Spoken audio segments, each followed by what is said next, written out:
En vérité, c'est vrai que la présence de la MONUSCO nous dérange. Bande kono sako mboka bino o ezali bongo lolaka ya ngulu sikimbangu lolaka ya kimbangu Congo. Sako mboka bino papa na biso Georges Nzuzi lo sake pana yo lo sala kinkela ngongo lo sake pana yo papa na biso Paul Jean bino kala tobosani yo te tobosani te bande kona biso mama na biso Catherine Bilungu lo sako epai na yo tomoni kinki le valois azali wana Leontin Zabu tomoni bande ko bazali wana deja bayipa benda mi fo ete bayoka nini mvuluzi kimbangu ayeli bango mokolo na lelo nini mama kipamvita ayeli bino mokolo na lelo nini oyo nzambe ya mpungu tulendo nzapa nzakomba akongo mongali vidi mukulu Mungu baba Mungu wa milele nzambi gau kalunga ezali bongo bankoko na biso babelelaki na mingongo ya likolo ke nzambe ya bankoko babelelaki ye wana nzambe ya mpungu tolendo oyo pe biso esengeli tolanda nzela oyo bango babelelaki tobelela peke nzambe ya mpungu tolendo biso ba oya yo bana ba yo tozali na yo attentif tozali na yo elongo tozali kolanda nzela oyo bankoko na biso balakisaki biso kosala lokei te ndeko na ngai loba eke ya solo nzambe ya mpungu tolendo azara biso longo tokende elongo na ye matondo omboka bi ya solo bandeko bana somekolo Congo tozali bongo lelo le 16 juillet 2021 l'actualité otoli bino lelo bandeko ya solo ezali ya pasi ya komonete na kanisi bomona titre na biso nous allons vous parler de ndeko na biso Kajumbu. Vraiment non sincère condoléances à toute sa famille biologique bien sûr. Famille politique, ou on a représenté à condoléances parce que Ezaline c'est là où il tolobike, oyo bango non so baza kolanda mais quand Jomo c'est un artiste comédien, oyo to représenté à condoléances en famille naie biologique. Voilà bande ko bana somme ko le Congo to relevera bino. De quoi cet homme oyo a éliminé ndenge nini? Ba bomi e comment nani a sacrifié au monde dans la titre wana ke Chilombo a ko protéger mototé. Na loba yango na loba kango tout le temps maloba nanga inganga. Ondima malam ondima te okobisa ngalobi papa sala tout le temps maloba na yenganga oya loba kilobi ezali ko kokisama oya loba kilobi ezali ko salema oya bande ko bayoka kate ya solo eko sala passe mingi pona bango poete bazali ko yokela biso te ya solo tozali ko belela bande ko toluka moye tolongwa na nzela oyo banguna bazali ko mema biso banguna baza ko mema wapi na nzela ya kufa na nzela ya mobulu lelo ebele na kati na biso bazali kolela pote bazala ki prudente et vous savez bango ke kota na bitumba oyo la résistance bundela ekolo Congo ko bundela moto te so bundela ekolo Congo to construire comme héros national to martyr ya mabele ekolo Congo mais so ko bundela ba individu batlokola ba Chilombo batlokola Fayulu batlokola Jean-Pierre Bemba batlokola ba Moïse Soriano ko azana pe congolais te e ko ça la passe pour la poete to chula yo tokochola yo vraiment que non obundaki bitumba oyo ya yo te po ozalaki bolole.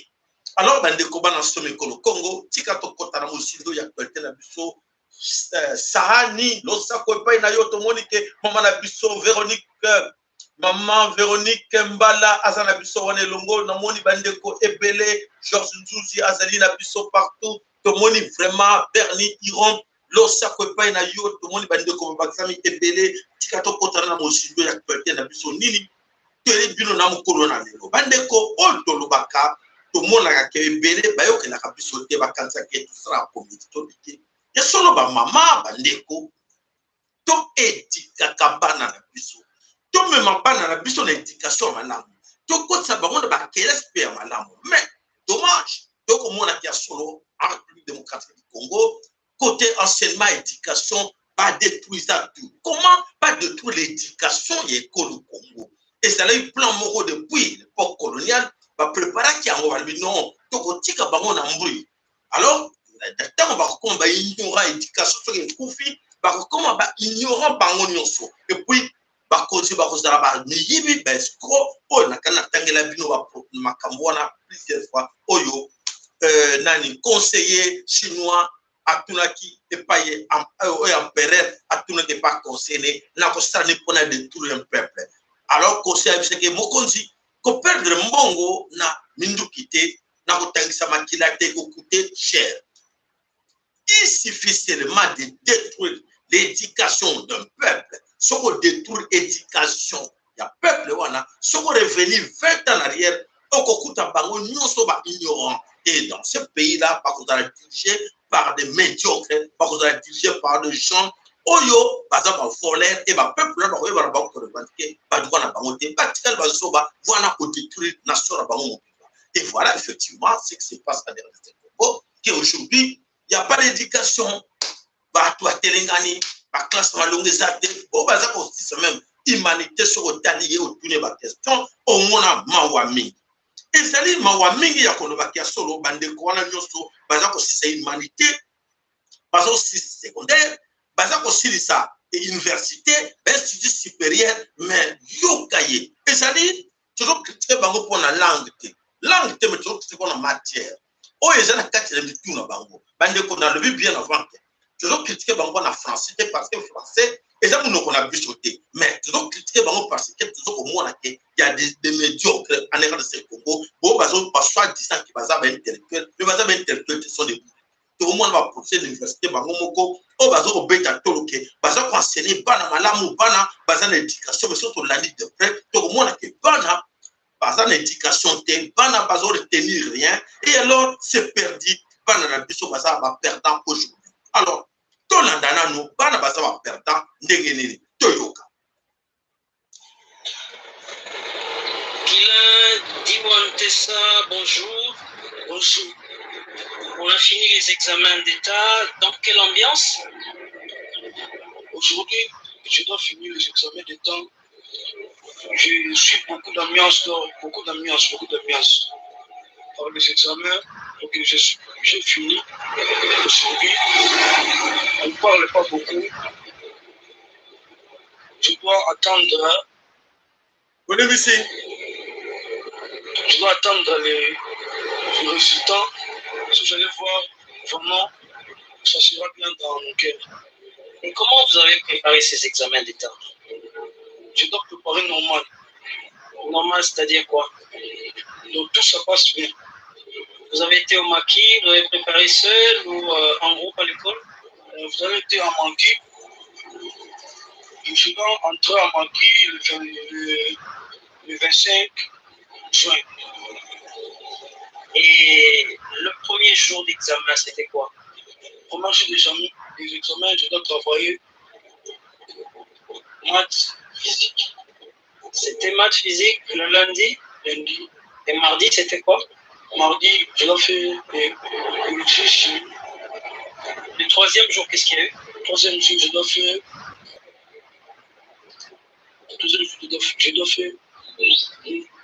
chimie et biologie. Deuxième jour. Je dis deuxième jour, c'était quoi? Le deuxième jour, je dois faire chimie, biologie. Et le troisième jour, vous avez fait quel type d'examen? Troisième jour, j'ai fait physique, mathématiques. Aujourd'hui, je venais de faire pour les examens, je dois faire français, anglais. Et les examens des cours d'option, disons, pour les jours réservés aux cours d'option, est-ce que vous pouvez nous dire comment ça s'est passé? Bon, tout ça sera normal, très bien. Tout, je trouve normal. Qu'est-ce qui vous a semblé difficile? Bon, moi-même, tout l'examen, ça sera difficile. Facile. Difficile ou facile? Facile. Tout a été facile pour vous. Facile. Est-ce que vous faites 100% là? Voilà, je suis sûr. Je suis sûr. Moi-même, je suis sûr. Et vous êtes mes amis, je suis sûr. De réaliser quel type de pourcentage? Moi-même, j'aurais besoin de 65% pour le travail que je dois faire. Merci beaucoup. Merci. Voilà, les autres, quand ça c'est théâtre, mais ce n'est pas du théâtre, c'est une réalité. Oyo, moi, finaliste, Azali pour répondre, Oyo qui est binomoko. Et alors, Azali, pour espérer qu'il a 100% na kati yabakou Oyo, yé assidisi. Tout le monde qui est solo Oyo Zako Salama, Bandeko, sincère, et tous ces kabangote, mais tous sali au balbakake, non assistant des personnes en danger. Les lots, Banawana Nyoso, ce sont des bombes à retardement. Des bombes à retardement, Oyo, l'obut au monake, Oyo, Bana Nyoso, Obazo, ça va classe, les lots, l'obut au regretter, Banoyo, Batanga Kito, Batanga Kite, et vous en a pas simi. Et vous en a pas simi parce que Basali, le loco, Kola, n'a désordre, éducation, Malamou et santé, enseignement, ya Malamou et santé. Voilà, Bandeko, Bisomoko, Banasume Konkomba, Mingba, Osekate, français, dans mon corps, mais vous sentir que même vide, il y a matière, dans mon tour, Azako Yebate, Oyo Azako fournisseur comme matière, Oyo Bakour, Oyo Azako Landa, Oyo Bexame Yakosala. Donc, vraiment, c'est décevant. Donc, moi, je ne sais pas dans Nabiso, regarde niveau d'éducation, Oyo, pays Nabiso et comme ici, Bango. Alors, Bandeko Banasome Congo, il y a solo Toloba, Katoloba, Kabandeko, Bamona Kake, Otuza Koloba, et autres qui mon peuple. Mais Biso Moko Banasome Congo, Toluka Toyebake, les lots non sont à Congo et ça dit à refaire. Tout est à refaire. Donc, c'est-à-dire que l'Okomoko Yamalamu Otogo Senake, Namabele Congo et Salama, et ça. Alors, si Kato Kotanamo Sidor, Télévision Moussou, Otobelu, Tobombe Binomoko Nani. Si oyo moto to bengi na Congo ya Kadjumbo auto présenter tchaba condoléances na biso auprès ya famille na ye biologique si bakango to lobi ke Kadjumbo azalaki akotaki na lit moko ya makasi lit kabu Kadjumbo akota Kadjumbo akotaki ezalaki ya nini akotaki lit pote à défendre nation pays to pe akotaki lit à cause ni Kadjumbo to c'est un frère Kassayen. Azali Kassayen, Kadjumbo Azalaki comédien, il y a théâtre. Kadjumbo Azalaki comédien, Abaleko Salaba comédie, Kadjumbo Akoti Nakati ya politique. Politique, il y a 4 Koloko. À côté de la Roponanine, à côté de parce qu'il fallait qu'on s'attaque na moto Moïse Soriano. C'est bien bon, bravo. Ndekolabiso Kadjumbo, on va s'attaquer à Moïse Soriano. Mais pour quel objectif? Pour défendre qui? Et c'est là qu'il y a un cadre tribal. Dans le cadre tribal, Kadjumbo a s'accentué beaucoup pour défendre une vision. Il y a Félix Tshilombo. Tu es lié, c'est un ami. Alors, qu'est-ce qui s'est passé après avec Kadjumbo? Tu le verras qui bango, Bandekolabiso, Bakasaye, il y a solo que Bokeba, tout le monde Bokoti, ceux qui Bokoti pour le Congo, Congolais, nous sommes avec vous ensemble. Mais attention, ceux qui Bokoti pour Félix Tshilombo Yemoko, Congolais, nous sommes, Bakotouré, Adona Bango contre vous.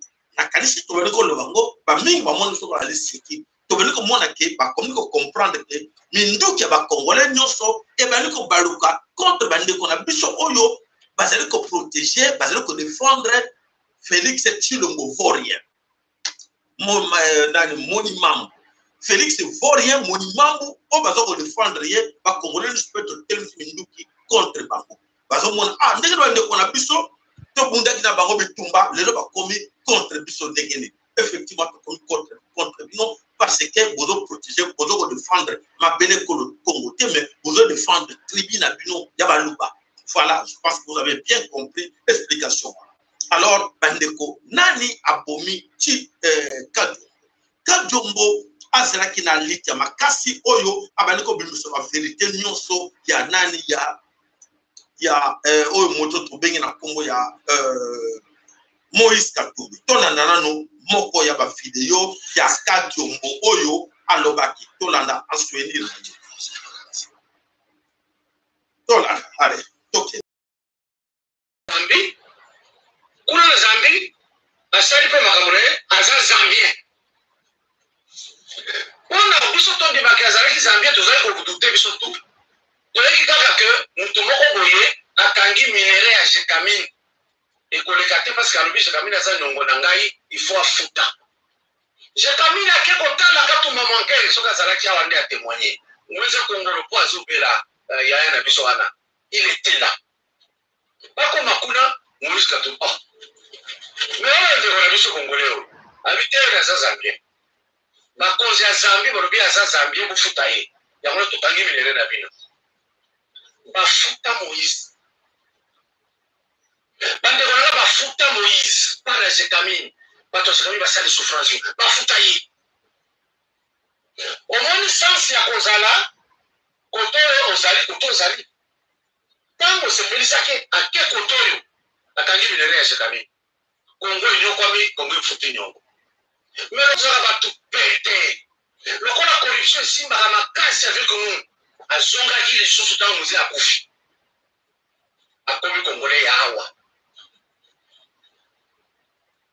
bandeko ça est-ce que vous ne pouvez pas réfléchir vous voilà bandeko extraona tokeli bino oyo Kajombo amenaki lik makasi poete abanda ko kase Moïse Soriano alias Moïse Katumbi Moses, oyo Zambien, Italien, Grec, ba nationalité nyonso oyo étranger, Moïse Azanango, mais le loba congolais, oyo ba mbwa, ba chien, ba za ko défendre.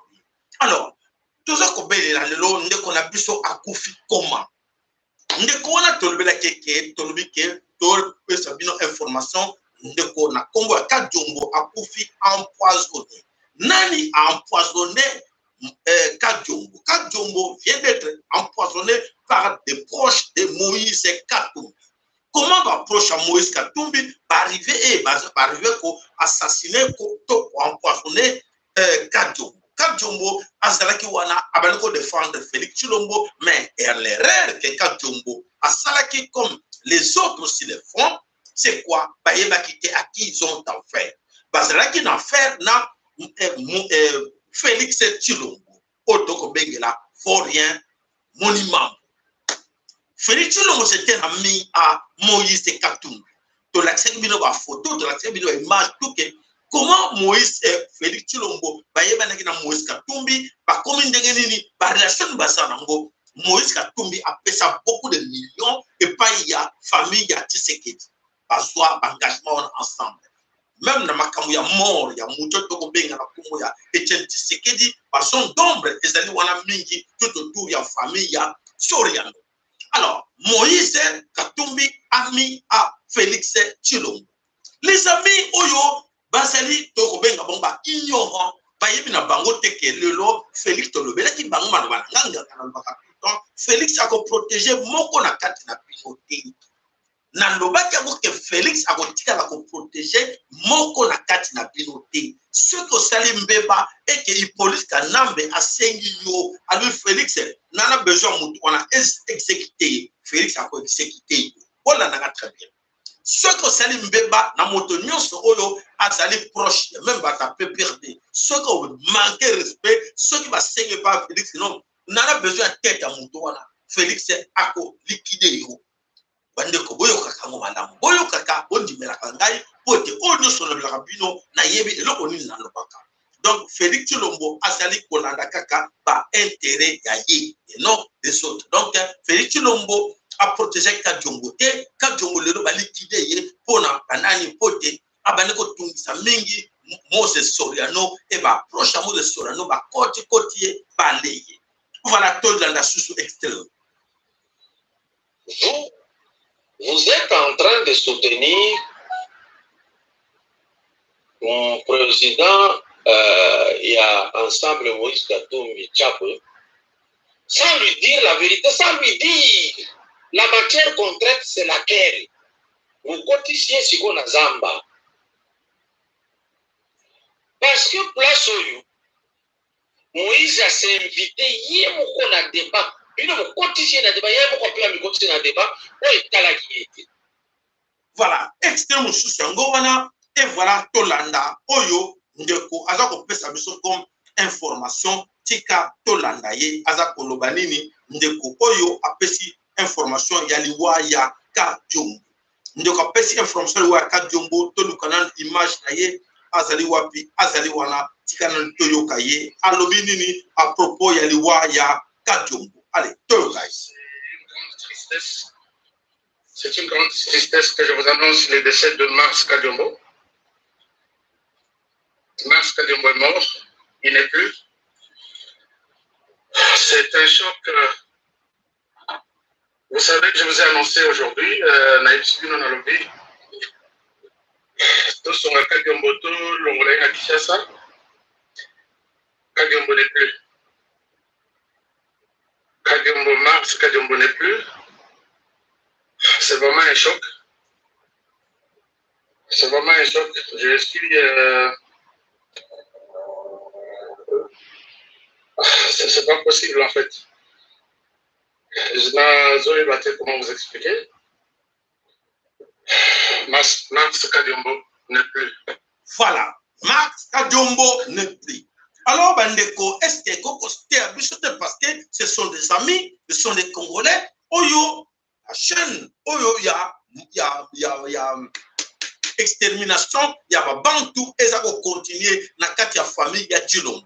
Oyo ba proche à Chilombo, nous sommes basés pour exécuter Bango. Ce qu'on a mis tout, pour le week-end, pour défendre Chilombo, à Sengiyo, ba exécuter. Mais de l'autre côté, tu as ben ba chien, ba mboa, au bazar tout autour, il y a Moïse Soria, non, na banani, Bango, basa na la paix, et pas na Bango. Alors, Bandeko était vous êtes proche de la famille présidentielle, mais ils allaient solina mawa, il y a comme on a ce que vous êtes en train de vivre. Alors, Bandeko Bana Somikolo Congo, Kadjumbo a été empoisonné par qui? Par des proches de Moïse Katumbi Soriano. Alors, Moïse Katumbi Soriano, présence à Kadjumbo, et Bandeko dérangé, voilà, Nenge Balikide, Akoufi empoisonné. Voilà. Vraiment, ils ont passé mingi, yako yoka, basango, oyo, to pesibino lolo, poete, ils ont moto, to ebaki. Alors, à Kofi, ils ont passé mingi. Alors, to continuer.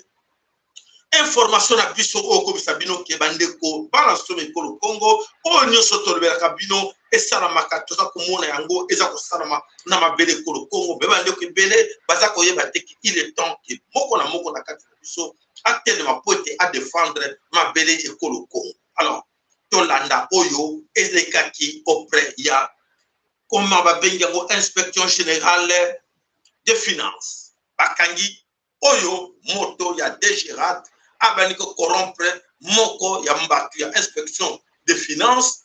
Oyo, Bakangi, ye, na, Maboko. Allez, Tolanda.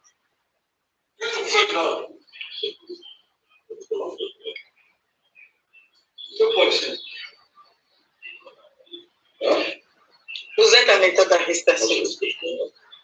Je vais. Enfin,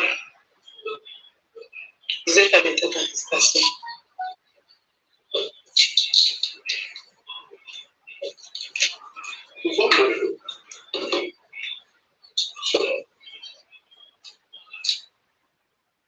Voilà, Bakangiye, Batie Mignolo na Maboko, et Bakei na ye poete.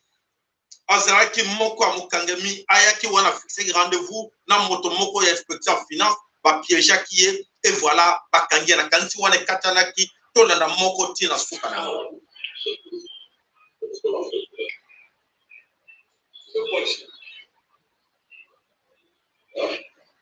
Vous êtes en état d'arrestation. Je vais. Enfin, vous êtes en état d'arrestation.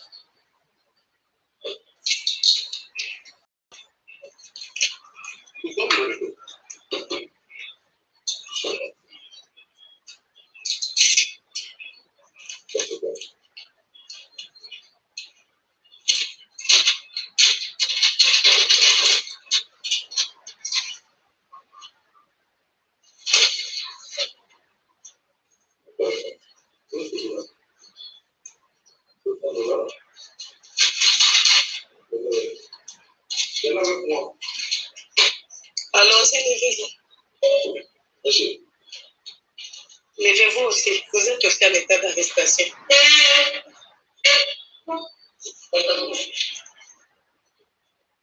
Voilà, Kangi Bango. Alors là, nous allons encore poser la question à l'inspection générale des finances.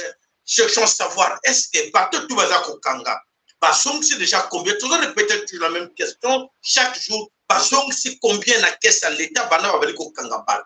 Et pourquoi Basong Tamaboko sur la présidence? C'est parce que Mafia Mounene, autorité Ezakoleka, na Katia présidence de la République. Mafia Mounene Ezakuna Oyo. Tulongo na ba camarade na yeba mbongo ya caisse à l'État mais inspection finance to yebite allez tout c'est la bango to garder toute patience bande côté ba ndenge ni troc na bango malembe on va y arriver avec groupe ba mafia nyoso oyo basali na biso elongo et na kati ekolo Congo. Voilà bande ko bana somi kolo Congo otokolo ba mikolo nyoso bande ko na biso tanto ko bele la bino moko bana somi kolo Congo to telema to lik ampiko na musara to ko sala poete to longi sa mabele kolo Congo mboka na biso ezali entre les mains des étrangers papaya bazui mabele kolo Congo en otage et c'est papaya wana bani ko céder mabele kolo Congo et donc marché ndenge nini biso na bino to luga to yeba en profondeur et donc marché ndenge nini oyo Papa basi biso en otage à ma belle Congo. Tu vois que maman wana to benge une dame sage. Dame sage wana a fait résonner bateau na makambo oyo ya congolité. Donc ya chaque jour on doit parler de ça. Ya solo est important que tout le monde parce que tu touches qui. Les gens ont essayé de toucher quelque part et tout le monde qui s'allie mal. Alors leur salit mal de dire que il y a solo est important de continuer de toucher là-dedans parce que et bouger bango sur le niveau international, niveau communauté internationale et chez les bango et déranger bango ce sujet-là. Alors, voilà. Et la salle, la boulangerie, la mécanique, après ça, main d'œuvre, un peuple congolais, il a mangé son pain et puis c'est fini. Opérateur économique. Il n'a pas cherché à être président, à être ministre et tout ça. Moi, je me sens plus congolaise que plus que du côté de mon père parce que j'ai vécu toute ma vie là-bas. Mais là-bas, on a une ambition diabolique pour détruire ces peuples-là. Parce que ma ambition là, c'est des ambitions diaboliques. Comment il y a un monde qui va payer comment hospitalité, mais tu peux viser loin. Mais quand j'entends des discours comme ça, les gens qui parlent de la nationalité, il faut être, quand tu as un passeport, on va chinois, donc un chinois qui a un passeport congolais, il peut devenir président de la République. Et comment on doit faire avec Kabila, parce que tu vas aller là, président de pas étranger, tu es qui la saoudalité, mais avant de l'élection, des choses à la pouvoir. Vraiment. Parce que va péter les maboko, moi, ce qui m'étonne, parce que l'année, tu as toujours 20%. Voilà. Comment il y a 100%, il y a 50%. On se comprend. Pour la police qui doit en essayer bien. La PCO, la monnaie, selon la suite. Bon, il y a 50%. Ouais. Le bien pourquoi? La monnaie bien parce qu'il ne faut pas. La monnaie, ça va congolais, on va 20%, pour contredire l'eau. Étant donné, si vous avez 2 parents, tu as 2 cultures. Nous avons pas pour ça. Surtout si on va dans la date là-haut, papa et maman doivent beaucoup là-haut. Ils sont à beaucoup là, papa et maman, tout ça, il y a 2 cultures. Déjà, il y a maman, déjà, il y a papa. Mais il y a des gens qui ça va être papa, il y a des gens qui ça va être maman, il y a été. J'ai passé beaucoup de temps au Congo. La lobby qui n'a pas la outil, nous allons aller à Congo. La grosse action dans le baquet, on protéger les Congolais. La grosse protéger d'une autre façon. Mais sur la commune, qui vont protéger le guerre les alliés, la évité une décision de la grosse entre les 2 parties, entre la maman et le papa. Et puis, nous avons comme ça, nous avons Congolais à 100%. Pour se taire la loi, voilà. Ils sont papa la Congo comme entrepreneur. Ça la boulangerie, la mécanique, après ça, main d'œuvre, un peuple congolais. Ça, il a mangé son pain et puis c'est fini. Opérateur économique. il n'a pas cherché à être président, à être ministre et tout ça. On a grandi comme ça. Au second, il y a comme député, par rapport à l'unité et tout ça. C'est la mission politique pour la qualité. Mais on va au cas où, on a viser toujours première place pour suprême au place m'opposé. Et ça, en fait, nous va congolais à 100% pour expliquer. Et puis, ça, 20% où il y a pas de douane, pour insister que moi, dans mon cas, soki abotami soki sur le baki tokoki kolongola anglais na kati ya Angleterre tokoki kolongola Angleterre na kati ya Angleterre eza ndenge wana okodeplace anglais lelo okei na boka mosusu akobosana te kasa anglais parce que eza na kati ya makila na ye c'est comme le sayeba bato baye awa na poto baokaki comment ambassadeur oyo aza koreprésente aza na Rwanda bazali rwandais. Qu'est-ce qu'il a dit? Bato bakanisaki balobi yango ekozala contre Tiani. Non, il a bien parlé. Il a dit qu'il est venu au Congo avec toute sa famille. Non, il n'est pas venu au Congo. Il est venu au Congo, mais sa famille était là avant lui. Oui. Il est venu au Congo. Et puis, avec la Congo pour aller, comme un exilé, comme pour les autres, c'est les exilés ici. Parce que moi, je ne suis pas exilé. Il a comme l'exilé parce que ça n'allait pas au Rwanda. Il a vécu au Rwanda, au Congo, basuyé, il a basuyé. Mais quand on a dit que Rwanda est poli, qu'est-ce qu'il a fait? Parce que il a Rwanda. Allez, on s'allait l'année. Parce que ça, quand tu papa, maman, papa, n'est pas ça la Rwanda. Basuyé, la terre, tassée, oh, il pas y a la biseau, ma Congolais. Mais quand on a dit que on va aller poli, allez, on s'allait la mort à l'année. Mais c'est comme pour les Congolais, vous allez avoir, vous allez et tout ça. Léo, aussi on va passer pour la Lune. On faut travailler pour les Sabino Bafré Congolais. Voilà, mes chers amis, Tosuki Otokatibi Wana Mwamuke, voilà Sabino qui est solo. Il y a des fois, Moïse Soriano exagère par ambition démesurée. Comment Moïse Soriano, qui Yemoko, a sa la vidéo pour dire que son papa est juif, a sa la nyonso. Mais comment, comme par hasard, a commis Congolais vraiment de s'encoller quand même à Congolais? Ben, les côtés, ça fait même plus au mot, pas normal. Tout ça va n'y amater. Cette histoire à Congolais, vraiment, et ça, on dirait toujours que moi, que nous avons affaire avec des fous. Chez nous, nous avons affaire, on va se protéger, que oui, défendons quand même Moïse Katumbi moyennant l'argent. Si tu donnes l'argent, tu passes comme un chef. Mais est-ce que vous aurez raisonné? Même Yémo la cancer au fond de lui, à mon abino banyama. Je vous dis la vérité. Moïse Katumbi quelque part, à mon abino banyama. Mais comment j'arrive à manipuler ces gens-là? Comment je suis venu? Ils savent que je suis venu chez eux, comme Nagi papa Nangai, Oyo, Azalaki, maman Oyo Kutake Bota Ngai. Azak n'a rien à voir avec les Congo. Azaki, bon, moi, dans mon sala, il y a maman, il y a 4.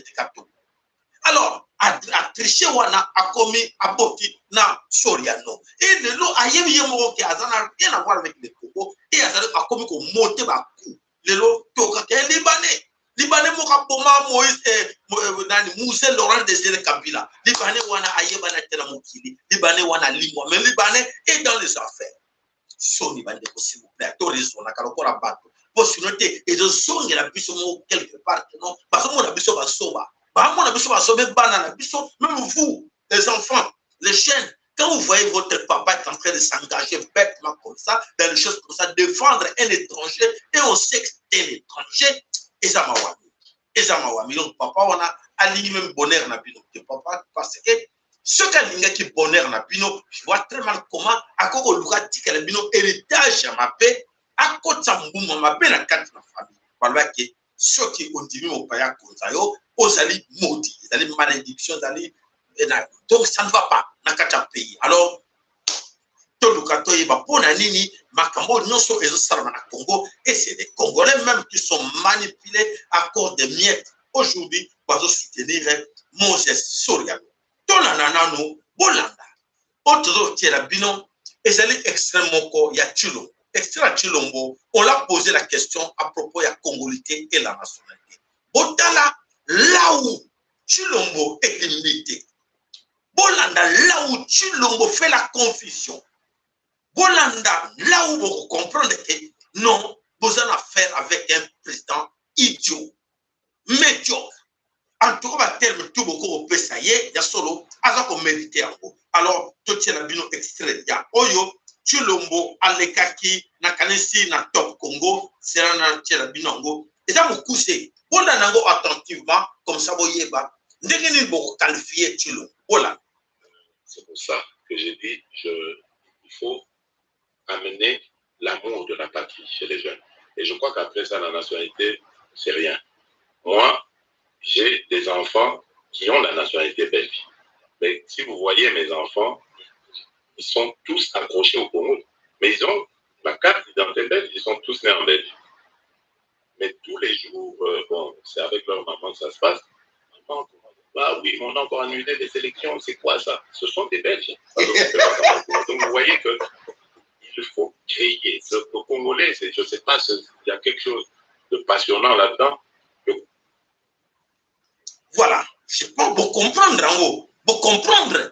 Un président, que vous appelez vous président, quelle réflexion, quel raisonnement.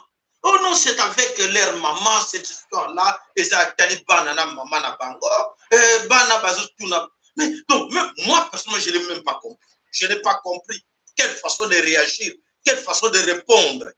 Donc, tu as une question. Nana tout qui était mais tu peux comprendre qu'il y a solo réaction par rapport il y a première congolité à Minisango à chaque comparant avec papier oyo banana ye bazwa oyo commence à réfugié politique Belgique bana bazo ba nationalité bazwa qui a une moyenne ce retourner bana no bazo nationalité comment sont arrivés à être des Belges et pour aller bazo s'intéresser dans mboka na yo Congo voilà à Kagame parce que bana no bazo s'intéresser dans mboka na bango Congo pour ba yebi papier on les a papier mais il y a un Congolais à l'intéressé dans le Bokanaï mais les lots sont il y a non des mamans Kolobake s'il y a un problème aujourd'hui entre Israël ou entre ceux qui Mbokani ou il y a papa naïe a préféré à servir Mboka wana ya papa naïe qu'à servir ma Congolais n'est-ce pas oui n'est-ce Mokonaïe chilo mais à la c'est un faux problème de la nationalité il y a moi qui n'est qu'on le bela biso ke banalo Rwanda banalo na za bande ko na biso pour pas naïe a yebine ma nationalité. Voilà, matière et sangue président Mobutu. Soni Namawa. Soni Namawa, botala nanu, oyo, to laksabino, photo moko botala, mwana ya Chilombo, oyo, azaleko sakana na mbongo ya Congo. Botala voiture, oyo, mwana ya Chilombo, oyo, mwana benoko tanga basoni. Moi, j'ai des preuves, j'ai des amis, oyo, mwana wana azako kola. Tala mwana, folie azako sala, azako tchelabino boy comme ça, na kanti boy boko mwana malamu. La folie de grandeur, oyo mwana ya Chilombo azali kosala na kati ya Belgique to poussa photo ngo monene. Donc poussa photo ngo monene botala oyo wana voiture oyo Anthony mwana azali na liboma o azali sengi azo sakana nango na kati ya Belgique. Voiture wana azo rouler nango na plaque RDC Congo. Plaque wana pour la Belgique. Pour cha plaque wana spécial ba benga ngo plaque spéciale avec ton nom. Il faut foutre déjà 2500 taxes chaque année. 2500 €. Il y a taxe, il y a circulation pour la car wana, il y a pour la plaque wana personnalisée. Alors, voiture wana, Antonio Tambola, vous allez valeur combien? 300 000 €. 300 000 €, mona kizengi, azotambola nango na kati ya Belgique. Quelle folie de grandeur. Voilà, na Congo, baza kole la passe, baza na nzala, bazo lia malamu te, baza kole la kaka, passe na passe. Voilà. Oyo bomoni wana mwana ya Félix Chilombo, Anthony azako sakana na mbongo ya mabele koko. Alors, to continue actualité na biso bandeko, to sakabino ke Congo, ils ont marché bien parce que bandeko na biso belé, baza ko yeba teke. Le lot ba multinational oyo va s'organiser à nuit et jour pour voler les richesses du Congo, les minéraux du Congo. Les multinationales, wana ba soit ba petit porteur ba avion na bango et qui taka partout dans le Congo sans contrôle. Radar et le Congo et contrôle rango exarté. Et voilà, malheur, ba bungin c'est là, ba keko ba mettant qui na brousse partout à gauche à droite et voilà, avion wana et keko kita na kati ya mboka, auto beng na kati ya mboka Kasenga.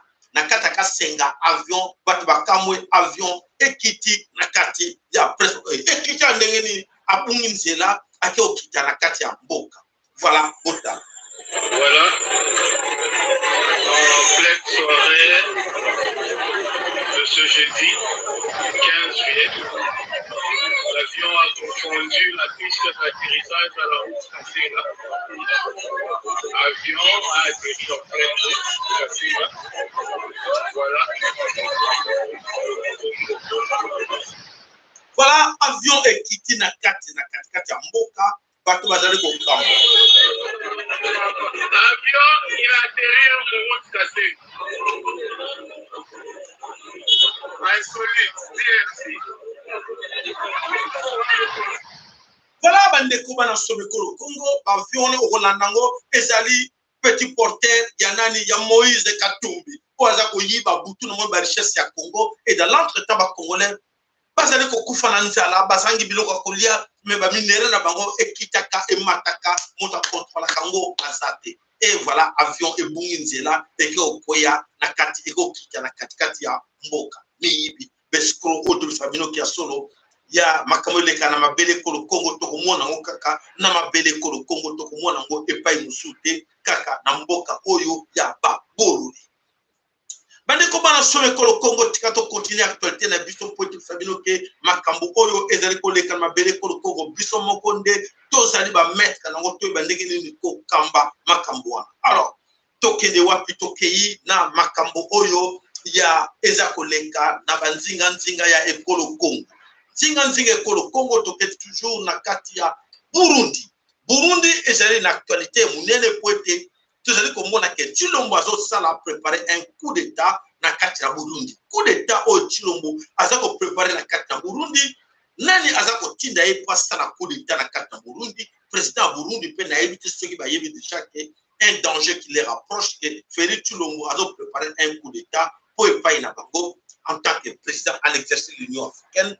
Félix Tshilombo azo préparer un coup d'état na kati ya Burundi. Soka si Burundi attaquer Tanzanie. Voilà, bandeko baza koyeba ngote ou baza koyeba mais baza na attention na Tshilombo. Voilà, tolanda interview moko oyo RFI atinde le biso toyoka. Oyo te nous avons des amis qui nous venons visiter pour échanger, pour nous harmoniser sur les points de vue de la situation politique de la région et internationale. Alors, vous avez rencontré votre homologue Félix Tshisekedi, vous avez notamment parlé des questions sécuritaires. Il y a encore des groupes armés qui sont hostiles à votre régime, qui se trouvent dans l'est de la République démocratique du Congo. De quoi avez-vous parlé avec le président Tshisekedi? Qu'est-ce que vous avez décidé de faire? D'abord, j'aimerais juste que les deux pays ne se reprochent de rien. On n'a rien à reprocher au gouvernement congolais. Le gouvernement congolais aussi n'a rien à reprocher au gouvernement congolais. Ce sont des défis compliqués. Il y a des forces négatives qui sont même contre le Burundi. Mais nous savons les origines de tout cela, comme je l'ai dit. Ce ne sont pas des rejetés, ce ne sont pas des refoulés de la société burundaise. Ce sont des gens qui avaient pu d'abord en 2015, qui ont fui vers le Rwanda et le Rwanda les a formés. Et puis, comme ils ont échoué 3 fois à attaquer le Burundi, ils ont préféré aller dans un endroit où ils sont libres. Parce que quand il y a l'instabilité à l'est du Congo, les gens sont négatifs. Pour aussi l'opportunité pour s'installer là parce que personne n'a pu les attaquer. Et maintenant, je pense qu'avec la détermination du président congolais qui est déterminé à amener la paix à l'est du Congo, nous pensons que ces forces négatives pourront être anéanties et les membres pourront rejoindre leur pays et se réformer, même dans leur esprit pour travailler ensemble avec les citoyens burundais. Nous avons espoir. Est-ce que ça veut dire que vous envisagez une solution militaire ou qu'un dialogue politique est possible avec ces groupes armés? D'abord, ce sont des enfants de la nation. Ils n'ont pas de réseau politique. Si le Burundi est à leur recevoir et à les réformer dans l'esprit, parce qu'ils ont besoin aussi de très rééduquer pour avoir le même esprit que les autres citoyens honnêtes du pays. Parce qu'il y a des solutions militaires, est-ce qu'il est envisagé que l'armée burundaise participe à ces opérations? On sait que le groupe expert des Nations Unies a pointé en janvier le fait que parfois votre armée faisait des incursions. Dans quel cadre est-ce que se font ces opérations? Est-ce qu'il y a un droit de poursuite qui a été négocié? D'abord, l'armée burundaise n'a jamais fait d'opposition à l'ère de ce genre, pas que ce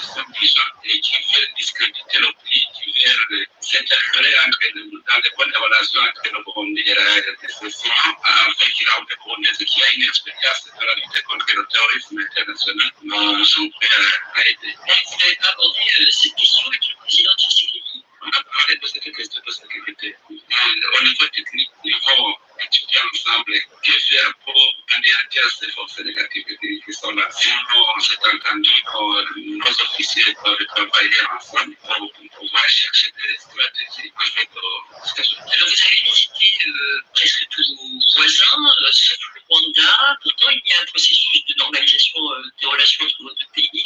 Où en est ce processus et quand est-ce qu'on peut espérer avoir une nouvelle visite au Rwanda ou une visite de notre homologue Kagame au Burundi? Je crois que nous avancons très bien dans cette question. D'abord, comme vous le savez, au Rwanda et au Burundi, souvent nous sommes représentants de notre culture et les conseils se dérangent souvent. Alors, j'ai dit qu'il y a l'évaluation positive parce que, d'abord, à la frontière commune, les officiers, les commandants des unités de défense se sont rencontrés plusieurs fois maintenant et sur la question de sécurité, je crois que ça évolue positivement. La première ministre du Rwanda est venue cette fois avec nous la fête de l'indépendance des Affaires étrangères qui est au Rwanda.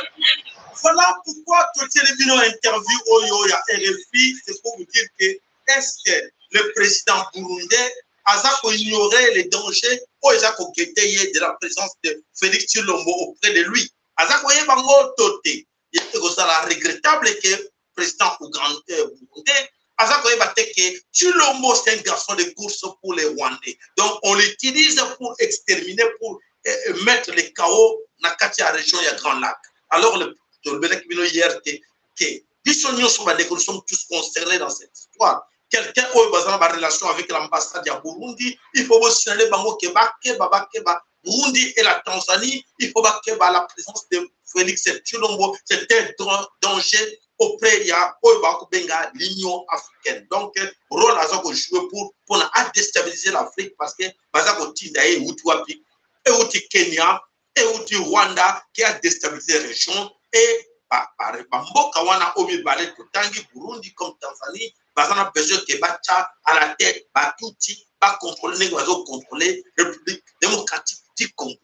Voilà, oyo eloko ya pasi toujours comme mona yango wana. Sengela biso so to telemelango to mona ngo ke il est temps to bundela yango comme esengeli. Voilà bande ko bana somme ko le Congo fait sengela biso to bundela ngo ndenge esengeli ya pona intérêt ya mabele kolo Congo. Alors, tokende nan to meka ko bwaka miso o eza koleka na mokili kote mususu to ya kate ko tungisa bino na ba titre makasi meto la bloqué oyo bokoko yoka comme boyeba eza koleka na kati mokili. Allez, voilà, c'est parti.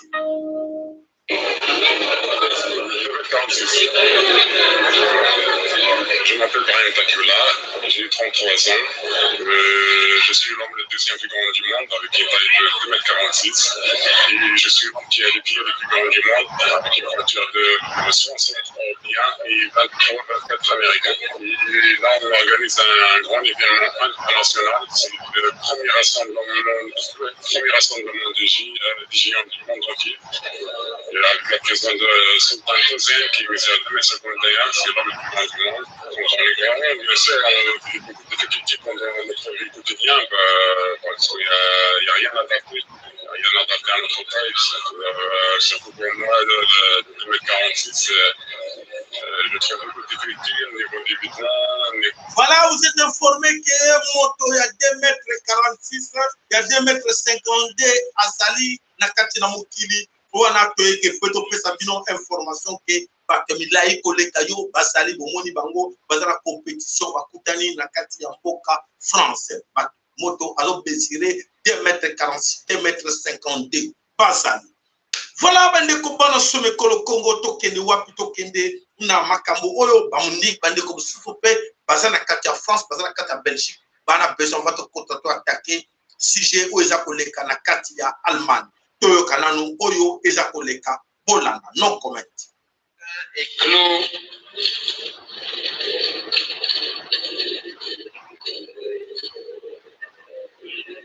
Votant 213, exprimé 211, majorité 106 pour 103, contre 108.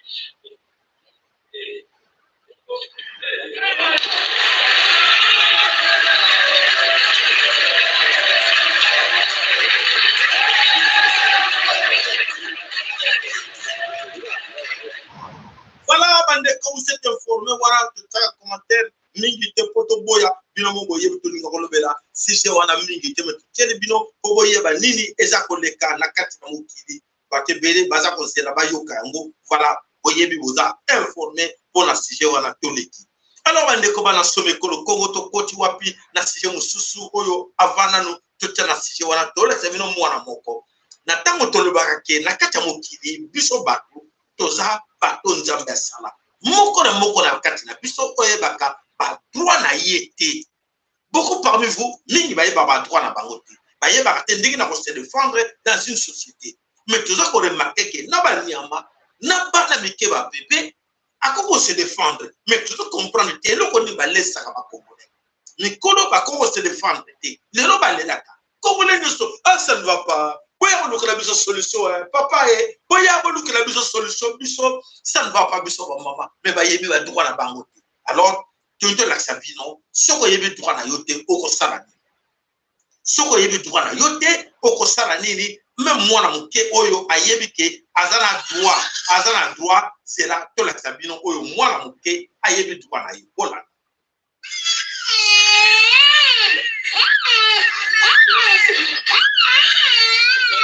Yeah.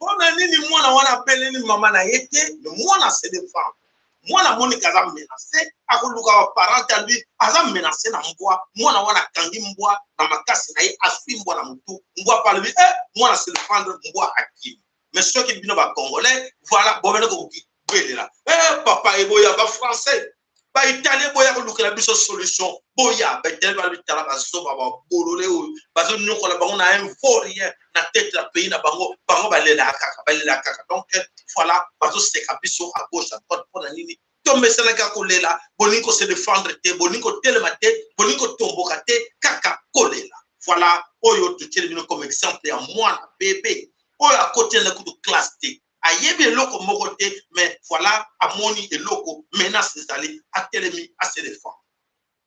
Voilà bandeko bana some kolo Congo toteli bino image moko bandeko tebise bino ke oyo Félix aganga kilo lita machin ba siran ba existaka to lukele bino image totela bino po ete boyeba ke monde obscur mokili kwa ya molili ba siran o ba chaki tembe voilà toteli bino image bona.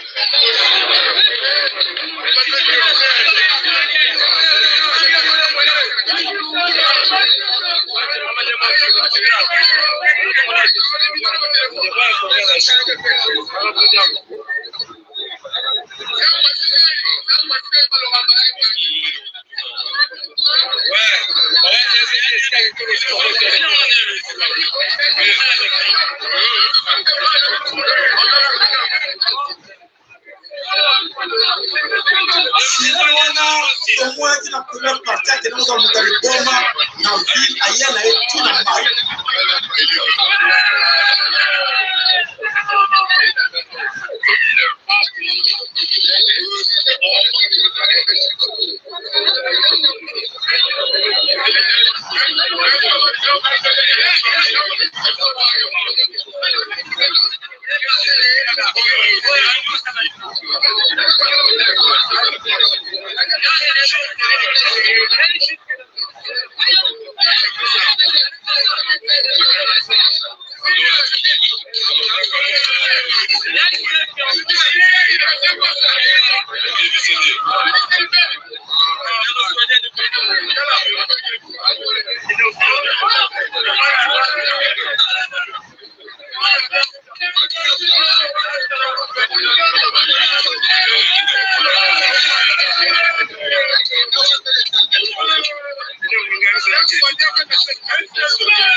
Voilà, bandeko, yango to l'exhibino image wana pour koyeba ke to mona ki yango ndenge batu babana ko landa ye na kati na ville eleki na Congo Brazzaville na wepi na kati ya Pointe-Noire na ville Océane.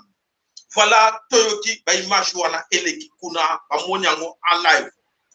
Belgique, l'Allemagne et la France sous les eaux. Belgique, l'Allemagne et la France na kati ya mai.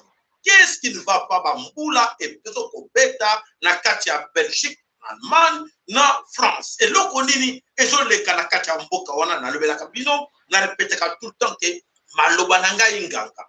Quand je disais aux Allemands, attention, je me souviens encore, Bobaza, pas proche, ok, je sens qu'il y a quelque chose qui va arriver entre le mois de juin et juillet. Il y a Nene et Kolé Kanakati d'Europe. Alors, et voilà, et le Kotobaneko Loba, et Beneko Salama. Nos ancêtres ont frappé l'Allemagne. Nos ancêtres ont frappé la Belgique. Nos ancêtres ont frappé la France. Oyo, babi simbi ya mai batomboki. Bisimbi ya mai batomboki, pour votre information, na kati Allemagne, pagaille et zéla kosakamati. En titre de rappel, je pense qu'il fallait vous rappeler un peu que na Allemagne mboka bozo komona, eza mboka ba criminel oyo. Ils ont fait beaucoup de coups na kati ya babele Kolokongo. Ba crime mingi oyo ele kanabele Kolokongo ya ba minéraux parce que les représentants des métaux dans le monde, ba métaux ya Congo ils sont représentés par l'Allemagne. L'Allemagne a premier na kati d'Europe na industrie parce que il en profite na ba métaux ya Congo avec Congo gratuitement. Et la plupart des groupes armés oyo ils ont na kati ya Congo, ba groupe armé wana ezali alimenté par l'Allemagne. Donc, l'Allemagne a bombe à Naka. Les gens ne savent pas que l'Allemagne a contribué à la chef de guerre à financer un moyen pour créer, pour déstabiliser ma belle Congo. Comme ça, ils en profitent pour prendre des richesses du Congo gratuitement. Alors, a frappé l'Allemagne. Alors, aujourd'hui, comme je vous dis, l'Allemagne est allée frapper par par nos ancêtres, dans la colère, il y a vengeance contre l'Allemagne, contre la Belgique, contre la France. Aujourd'hui, il y a les inondations dans l'Allemagne. Plus de 1000 personnes portées disparues. Donc, Bakoufi, inondé, Bakot Nakatamaï, Bazanakatamaï, Moueba récupéré Bango, exact. Hier, ils ont parlé de 80 personnes, mais aujourd'hui, c'est confirmé, plus de 1000 personnes portées disparues par l'Allemagne. Donc, c'est-à-dire que alors, quitte aux Allemands de comprendre le message. Vous, Congolais, vous êtes en Allemagne, essayez de dire aux Allemands qu'attention, ce que vous vivez là, c'est le Congo. Alors qu'ils arrêtent, qu'ils demandent à leurs soldats, aux besoin de confort, aux besoin de massacre, qu'ils dégagent le Congo comme ça, nos ancêtres vont les laisser tranquilles. D'ailleurs, ils ne vont pas les laisser tranquilles parce qu'ils vont payer. Ils vont payer des pots cassés. Vengeance, la France, la Belgique et l'Allemagne vont payer cette histoire-là. Voilà ce qui se passe là, na Katia Mabele Congo, puis na Katia Allemagne, pardon, plus de 1000 personnes, basidi na Katia Maï, portées disparues, c'est-à-dire plus de 1000, et cause de 2000, 3000, 5000 personnes, portées disparues na Katia Maï. Alors, na Katia Wallonie, na Katia Belgique aussi, même baza na Katia Maï, par province, par partie belé, na France, na côté est, en France, Maï, ba inondation partout, et ici, na Katia France. Voilà, bande combat na someko le Congo, papa ma follow na kanisi, ozali wana poete omeka pojwa, nyonso otolobi na kanisi, okoloba oyo nyonso oyoki okokota commentaire o batsabiso poza na kati yomo goyebi okopesa biso information oyo poza koyoka na kati ya Allemagne.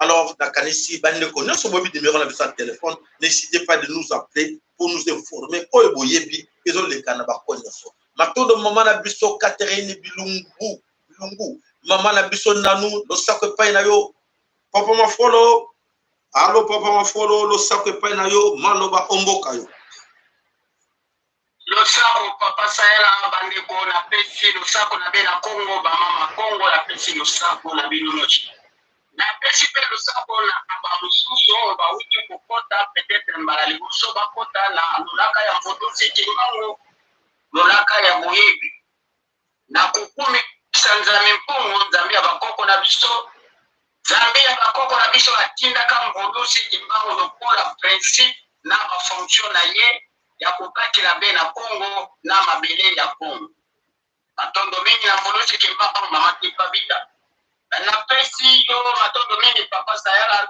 lengo pesi ngai ndela ya kubuka mengai na kujungila nano vraiment kulimisi na kujungila nano na makambo ya Congo liti ingeta makambo ya Congo liti na yoki declaration ya Chilombo atoka papa Sahela bande kobozo kolutanda soki okamati responsabilité mukumba soki ozana matière te vanda na yo osala bisala sala okuyeba te parce que complexe d'ignorance non complexe de ne rien comprendre l'histoire et comme mayo na kanda obanda kukoma parce que yakambozo kosala ozoyeba moto il y a une très grande différence entre congolité, être Congo ou être belge ou être allemand et la nationalité. Pour définir la nationalité uniquement comme un document de voyage, il y a pour les cabas frontières ou tu wapi, à outil na mokate. Mais aux la carte mabele na yo, mboka na yo, ozali mokolo mabele. Alors, Chilombo aye balamu na bandeko na ye ba oyo bazoko kumbisa ye. La nationalité c'est un titre appelle ça. Mais la congolité c'est une identité primaire. Akoki kolongola ngote. C'est comme un maman aboti mwana. Oya kolongola mwana wana oyo baka mama oya boti yo ada mama na yo te bapesi yo mama mosusu wana mama wana akumi okula nationalité na sens wana mais oza na origine na ye na yo plutôt alors bandeko bokoyeba malamu makambo ya kongolité bakoko bayo kotumisela biso yango ezali identité na biso primaire banda mokili ebanda kozali Congo. Mais pourquoi va faire trembler biso partout, babungisa biso na donc identité na biso. Pendant Voltaire, na fin 17e, début 18e siècle, aya kolongola biso komo ya Congo, wana na lobila kiao. Tout cela pour que babungisa biso mutu nyonso pela akoma anga ipe na za Congolais. Oh, kotongi make anga ipe na za Congolais. Beaucoup de Congolais nani oyo azana carte d'identité. Je pense à comment est-il possible que un étranger a brandir déjà carte d'identité à Congo. Et là on a Maurice Katumbi. Dans quel bureau va pêcher qui dit identité wana et par quel juge il y a acte de naissance à ce qu'on atteste que à Bokami Awa dans telle famille biso na mboka Congo ezalaka batu baza na famille chaque famille bazali na oyo tolobaka musenyi ezali esika bakundaka bakoko na bili donc batu baza na mabele esika bakundaka bakoko na bango c'est ça normalement l'identité primaire obongisa likambo te bazobangisa bino Mutuyo Glencore, soki Glencore, n'a pas de femme, alors on va aller sur la bateau. Quelle est cette capacité de fougue? Katumbi azana ngoko avec tolo. Soki banya na kato ya Glencore baza sima na ete. Mais oye ba malamu Katumbi azoluka yango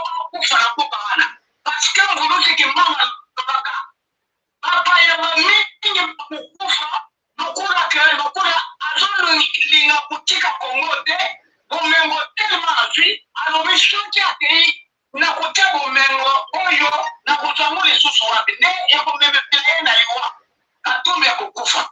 Alors tino bayeba bien qu'il y a une grande différence entre la congolité et la nationalité. Wana na leki apasala na ye na makambo ya amai inondation esalami ya kaf. Na Allemagne, il y a plus de 1000 disparus. Les corps disparus un nombre ya makufi et ça c'est le nombre maintenant chiffre ya suka na yokomona c'est-à-dire à peu près dans les 500 cadavres. Wow. Donc ce n'est même pas encore définitif. Alors tout y est pas kamala. Nous exagérons. Tout va chier dans la possibilité. C'est-à-dire la nature a ses propres lois. Ce qui ont beaucoup mon peuple y a nature. Nature a koyeb sayo kengainde nazali yo. Yo zali ngainde nazali. Alors milimo bakoko bifunzi ya mai. Milimo ya mai. Etelemi pour mai azali kaka moko. De oyo tobengaka ye l'océan primordial de la vie. Alors soki matomboki na tina yango wana barepercussion nyonso bazosala yango wana ezotongela bango.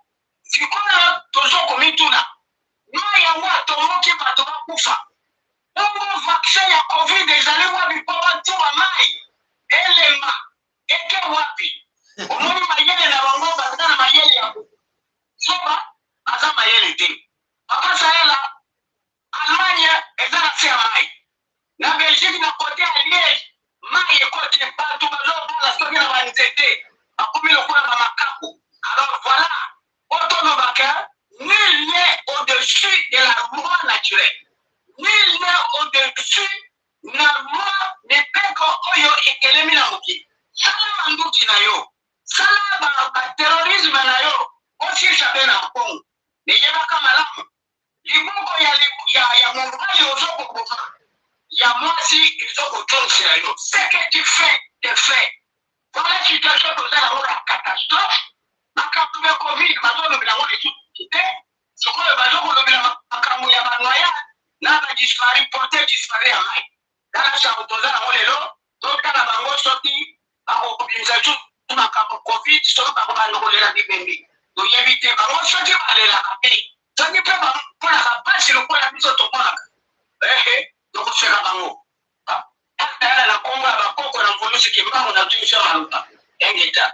Voilà, Malobalanga Inganga n'est pas peur, mes chers amis. Aux camarades royalement. Yebisa est clairement l'obake. Ya solo makambo aux apomona. Chez vous ici en Allemagne, chez vous ici en Belgique, chez vous ici en France, c'est le problème du Congo. Réparer avec les ancêtres du Congo. Vous avez trop fait du mal à ces ancêtres-là. Vous avez trop fait du mal à ces enfants du Congo. Et voilà, vous êtes en train de payer cela. C'est le gouvernement allemand qui s'arrange en catimini pour aller créer des guerres au Congo. On a perdu combien de gens au Congo? Voilà, aujourd'hui, nous, on a dit qu'on n'a pas des armes. Il faut dire à vos amis que oui, les Congos n'ont pas des armes, mais les Congos ont leurs esprits. Les esprits de nos ancêtres sont capables à tout, sans armes. Au Congo, qui m'a Congo? Dégager le Congo. Il faut leur dire clairement, mes chers amis, dégager le Congo. Ça, c'est la voie et outil et pas Yanzambe. C'est la voie où tu pas pardon, Bolimisi, et pas Yanvurusi Kimbango. Maloba où tu pas Yanvurusi Kimbango na et où tu pas Yanzambe Yampungu Tulendo et Sengina Bino Kobangate, Lobela Balma. Aux années proches, aux prochains moutons, dans le gouvernement, le Belaye, c'est à cause du Congo que vous suffisez de perdre comme ça. Et vous allez tout perdre. Chers amis, n'hésitez pas. Il faut passer ces messages-là. N'ayez pas peur. Passez ces messages parce que ce n'est pas vous. Parce que ce n'est pas moi. Ils allaient au-delà. Zambé, Nabanko, Lobela Banko, Naoki, Nabangite, Nalo. Yopeko, Bangate, Naebisio, Lobela Almayo Yebi. Yebi, ça, non, c'est à cause du Congo que vous vivez ça. Parce que vos responsables, vos autorités ont trop fait du mal au Congo. Aujourd'hui, vous savez que l'apartheid, n'a pas à Virunga, qui s'organise. Il y a combien de temps qu'ils sont arrivés même à récupérer même au parc à Virunga, à Ouganda. Qui se cachent là derrière? Ce sont les Allemands. Les Allemands, à peine, je vous apprends rien, à peine même il y a quelques semaines, vous avez appris que chaque semaine, au moins 7 km, il y a frontière, ils ont déplacé à partir de Ouganda. Ouganda, ils ont récupéré. De l'eau, Nakatia Park à Virunga, Oba, Kanga comme apartheid. Les Allemands ont pris les terres Congo. Les Allemands ont pris l'espace du Congo dans notre parc Virunga en otage. En otage, mes chers amis, les Allemands, Basala apartheid, Nakatia Park à Virunga, que les autochtones congolais n'ont pas droit à l'accès à Kati, même la Kati Bilangana Bango, Bengana Bango, Bogokota Bilangana Biloté, c'est à nous. Et voilà.